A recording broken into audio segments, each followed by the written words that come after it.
Of all the Stoic virtues, the only one that cannot be feigned is courage. One might pretend to be wise, just, or even temperate, but sooner or later, life will require you to face your problems, and to do so, you need courage. Courage is not synonymous with recklessness. Taking excessive risks is folly, not bravery. Nor does courage mean never feeling fear, anger, or sadness. Courage is the virtue that enables one to do what is right despite the circumstances. A courageous person can feel fear, which is natural, but chooses to do what they believe is right and necessary in each situation. Running from problems only results in them growing larger. A Stoic acts despite obstacles, turning them into their own path.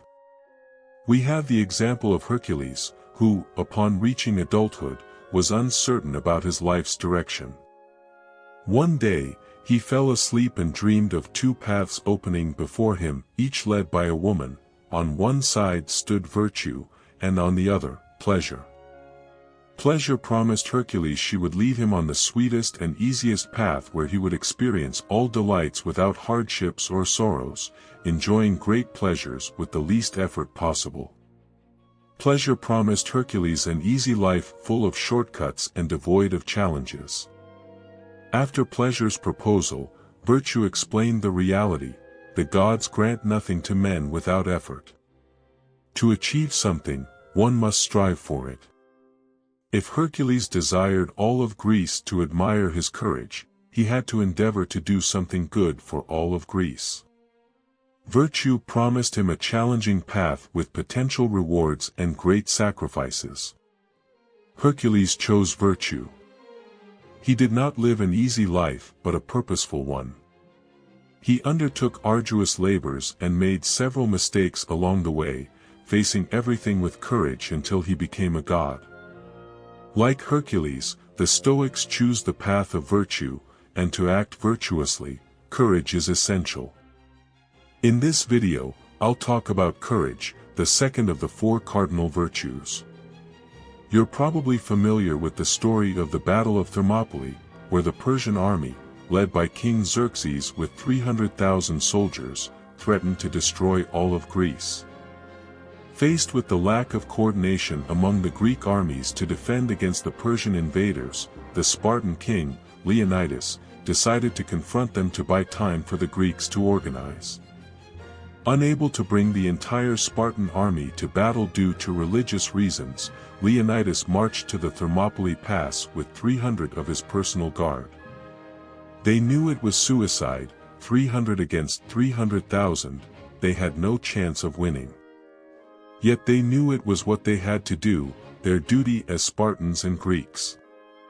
They were probably afraid at the prospect of death, but they didn't show it, and they didn't let it affect their judgment of what was right.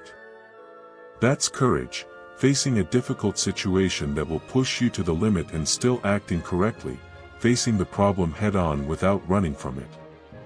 The 300 Spartans died at Thermopylae, along with King Leonidas. But thanks to their sacrifice and courage, the Greeks were able to regroup at Salamis and Plataea, where they defeated the Persians. Thanks to the courage of the 300 Spartans, all of Greece was saved. This story is a clear example of courage. Legend has it that Leonidas descended from Hercules himself. Undoubtedly, both are clear examples of historical valor. The Stoics didn't seek out risk or intentionally put themselves in dangerous situations. They didn't avoid danger or unpleasant situations either. However, when they believed something more important was at stake, they didn't hesitate to face them. For the Stoics, courage is absolutely essential to possess the other three virtues: wisdom, justice, and temperance. Acting rationally implies acting with wisdom, justice, and temperance, and to act rationally, one must be courageous. It takes courage to face your ego, to combat your biases, and to approach the truth. It takes courage to acknowledge your mistakes, even if it hurts, to confront external opinions, to strive to achieve your goals, and to admit everything that can be changed. To cultivate our courage, we should focus on three aspects. The first is to cultivate our sense of responsibility. We should reflect on the things that are within our responsibility and be aware of what that entails. Being responsible for something means caring for and protecting it. It means that when something goes wrong, it's our fault. We can't be courageous if we don't become responsible. In the story of the 300 Spartans, those who went to fight were aware that they were responsible for protecting and defending their city and the people living in it. No one would be willing to face such a numerous enemy without understanding that it's their responsibility, what they must do, whether they like it or not. The lives of many people depend on them facing their fear. Secondly, understanding what is within our control and what is not. There are countless situations that cause us fear and that are not within our control.